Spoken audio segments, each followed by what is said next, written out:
Uma decisão dura do ministro Flávio Dino. Eu tinha comentado aqui que recesso para quem, porque Dino vai continuar trabalhando, não tá é pouco preocupado em descansar, mais preocupado em resolver essa questão das emendas parlamentares. Só que isso tem uma consequência para essa relação do Executivo com o Congresso e do Congresso com o Judiciário também, Valdo.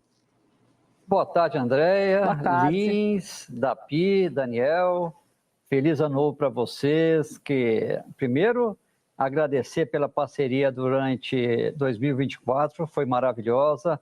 Andréia, que nossa comandante aí, Caruso, Felipe, todo mundo. E que 2025 seja maravilhoso para todos nós e para os assinantes, né? Um 2025 iluminado para eles. Andréia, bom, ficou aquela dúvida, afinal, daqueles 4,2 bilhões de emendas de comissão dos deputados e 2,5 bilhões de emendas de comissão dos senadores, algo poderia ser liberado? Vamos lembrar que o governo chegou a empenhar desses recursos 1,7 bilhão de reais ali naquele período entre 18 e 23 de dezembro. O que é 18? É quando a Secretaria de Assuntos Jurídicos do Palácio Planalto soltou um parecer dizendo, olha, podem pagar essas emendas de comissão. Aí, dia 23, o ministro, não pode pagar, fica tudo suspenso. A AGU pediu um esclarecimento, inicialmente ficou com aquela dúvida se poderia liberar esse 1,7 bilhão, e hoje ele disse, não vamos fazer o seguinte, elas não seguem os princípios de transparência, não tem as atas, não existem as atas das comissões aprovando essas emendas, então ele mandou cancelar todas essas emendas de comissão ali que o Congresso tentou liberar nessa reta de final de ano. Fechou essa exceção, ali liberando 370 milhões para que a União cumpra aquele piso constitucional de investimento em saúde, que é 15% da receita líquida tem que ser destinado para a área da saúde. Então, olha, tudo bem, vamos liberar isso, mas até março do ano que vem vocês têm que dizer se essas emendas são regulares, se não são regulares, como fica isso. Enfim, Andréia, ele coloca um ponto final nessa novela, faltando aí 12 horas, um pouco menos de 12 horas para o ano terminar, e deixando claro que em 2025 a vida dos congressistas em relação às emendas vai ser diferente, né? Eles vão ter ainda poder sobre as emendas individuais e de bancada, mas desde que as de bancada sejam destinadas a projetos estruturantes. As de comissão também só para projetos estruturantes, e desde que você tenha a ata da comissão, da aprovação dessas emendas, quem patrocinou, vai ser uma vida nova, né? Vai ser totalmente diferente para o ano que vem. O Congresso perde o poder sobre as emendas? Não, continua emendas para o ano que vem. Agora, o orçamento nem foi aprovado, mas o Executivo vai retomar parte do controle sobre isso. E, por sinal, André, no veto, na sanção à lei de diretrizes orçamentárias para o ano que vem, o presidente vetou um dispositivo que blindava as emendas impositivas de qualquer bloqueio.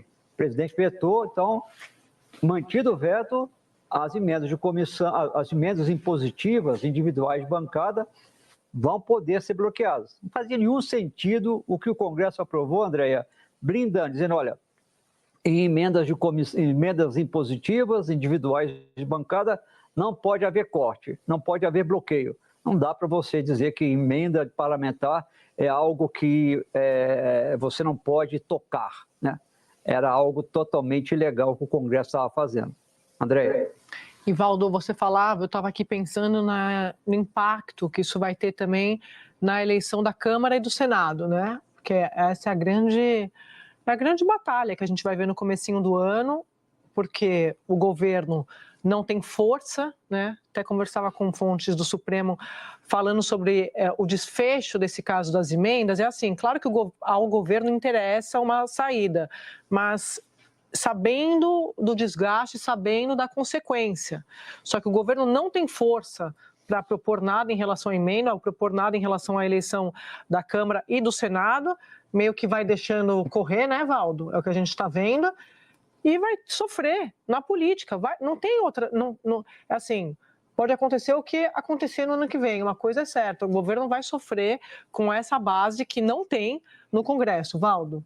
Exatamente, vai ser um teste, né? Vai ter ali, tudo indica, não dá para cravar, né? Mas Hugo Mota na presidência da Câmara, Davi Alcolumbre na presidência do Senado, a não ser que aconteça algo aí imponderável no próximo mês, basicamente, mas vai ser um teste, né, para o governo saber como é que vai administrar um Congresso com esse contencioso em relação às emendas parlamentares.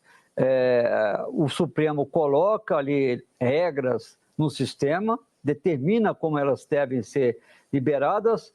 Talvez, André, o que possa acontecer realmente é que o Executivo possa retomar uma parte do poder em relação a isso. Agora, vai depender de como vai ser a reação do Congresso Nacional sob nova direção. Isso ainda é uma incógnita total, sabendo que Davi Alcolumbre, futuro presidente do Senado, se nada acontecer fora do que está previsto, ele sempre teve, diríamos assim, uma atenção especial para as emendas, porque ele conseguiu formar maioria dentro do Senado na base de distribuição de emendas parlamentares. Andréia?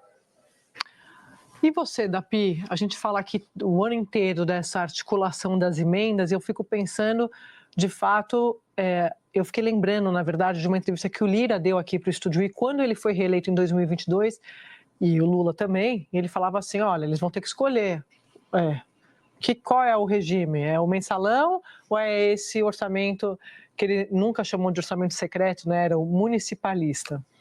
O orçamento municipalista deveria ficar a cargo das câmaras municipais, né? Esse que é o orçamento municipalista, né? Um eufemismo para o velho orçamento secreto. Que os deputados sejam vereadores federais, porque o Otávio diz dia sim e dia também. O ministro Flávio Dino atuou aí na função daquilo que no futebol já foi chamado de líbero, às vezes o terceiro zagueiro, back de parada. Está passando por todo mundo, a enxurrada, levando na conversa, ou não na conversa, mas na pressão, o governo, o executivo, e vai avançando. E aí chega no ministro do Supremo, que é o mais bem qualificado para julgar esse tipo de medida, porque, afinal de contas, ele foi parlamentar, então ele sabe exatamente os trâmites que deveriam ter sido seguidos e não foram. E aí o Flávio Dino bancou, digamos assim, o Beckenbauer, né? Ele é o sujeito ali que está segurando isso até, literalmente, aos 45 minutos de 2024, a passagem desse dilúvio, né? Porque, como disse o Valdo, a quem eu dou boa tarde também, não é algo que vai tirar todo o poder do Supremo em relação a emendas. Esse poder continua gigantesco, o valor dessas emendas continua sem paralelo no mundo democrático, né? E no não democrático menos ainda, porque aí não tem parlamento, né? Estava criando uma ideia aqui que não faz sentido. E aí fica uma coisa, precisamos ter isso, mas aí o Flávio Dino falou, não, tem que explicar de onde vem, para onde vai. Ele não está pedindo, não é nenhum ato de arbítrio, não é nada disso, ele está simplesmente pedindo aquilo, como eu lembrei ontem, a ministra Rosa Weber já tinha feito também, que expliquem de onde veio e para onde vai, só isso. E eu acho que o parlamento deve isso à sociedade brasileira. O que o Flávio Dino fez é fazer algo em benefício da sociedade brasileira e, mal ou bem, a nossa mais alta corte tem, entre outras obrigações, esta, de fazer coisas que fiquem mais transparentes para a sociedade. E lembrando essa fala do Arthur Lira, que eu lembro bem quando ele falou dessas duas opções, como se fossem as duas únicas, não são. Eu acho que um desejo bom para 2025, mesmo ciente de que essa decisão de agora vai ter impacto nas negociações do Executivo com o Congresso mais na frente, mas eu gostaria de ver muito mais um Congresso que legislasse mais e estivesse menos preocupado com o quinhão que vai ter nas mãos do orçamento. Não é algo que foi criado agora, é algo que foi se consolidando ao longo, desde o governo Dilma e até agora. No governo Bolsonaro, o Bolsonaro optou por terceirizar, em boa medida, o orçamento para o Congresso Nacional. É difícil o Executivo recuperar essas rédeas, mas acho que para o bem da harmonia entre os três poderes, seria muito bom, não para este governo, para qualquer presidente que se eleja daqui para frente, que as rédeas do orçamento fiquem mais com o Executivo do que com o Congresso. Como a gente estava falando ontem, o Daniel lembrava que isso é uma excrescência. No mundo todo não existe parlamento que tenha tanto poder sobre o orçamento. Então seria muito bom que o Congresso entendesse isso também e passasse a legislar mais. Entre outras coisas, para evitar também as acusações sobre o Supremo de estar assumindo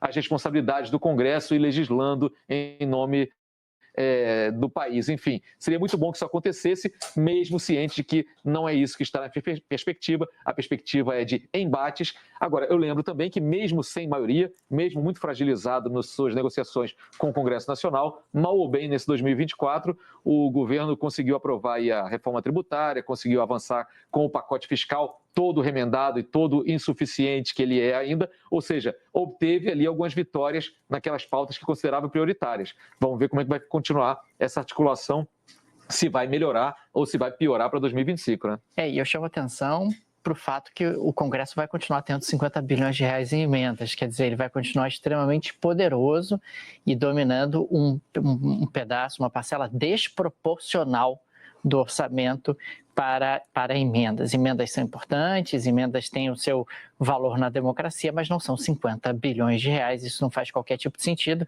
embora a sinalização agora seja que essas emendas vão ter que ter um mínimo de transparência, um mínimo de rastreabilidade e um mínimo de conexão com outras políticas públicas que estão sendo implementadas, né? É importante destacar que nós tivemos aí há poucos dias uma ponte que caiu em Tocantins, que não foi alvo de emendas parlamentares. Já que os parlamentares sabem tão bem onde é que o dinheiro precisa ser aplicado, por que essa ponte caiu? E um vereador local estava filmando na hora em que caiu a ponte. Porque já se sabia que a ponte tinha relatório desde 2020 dando conta que aquela ponte tinha sérios problemas estruturais. Sim. Não houve tempo suficiente para algum deputado chegar lá e encaminhar pedido de emenda para aquela ponte ali. Um dos argumentos que apareceu foi o DENIT não nos avisou. Mas olha, bolas, vocês não sabem exatamente o que os municípios precisam? Como é que o DENIT precisa avisar numa situação como essa? Lembrando que essas emendas